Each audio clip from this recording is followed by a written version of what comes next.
just sort of a missing sense of justice in the world.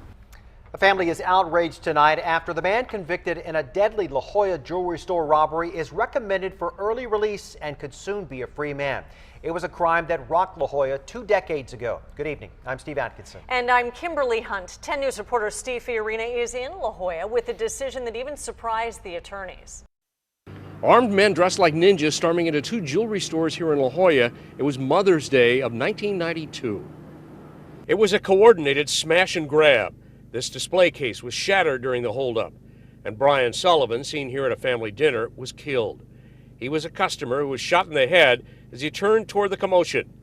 His murder devastated his loved ones. It did. You just can't get past sort of the violent nature of something like that. The mastermind was Alton Pierce, his face blurred during court proceedings in '92. Alton Pierce and his crew thought San Diego was a sleepy little town and it'd be easy pickings. Los Angeles had been tightened down because of rioting. Pierce's men stole some cars and headed south to La Jolla. These 2 separate crews, 3 on each crew, stormed into both jewelry stores.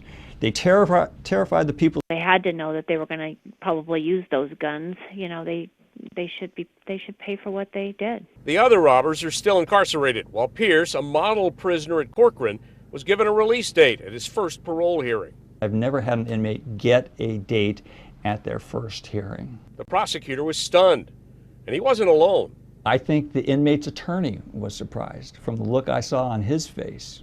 Brian Sullivan's brother-in-law, who testified by phone at the hearing, voiced disappointment that an inmate's behavior in prison should outweigh the severity of the crime. There's no Brian, there's no fairness, there's no life there on the victim's side, and it just doesn't seem to match. The governor still has to approve the release, and an appeal is likely. Steve Fiorina, 10 News.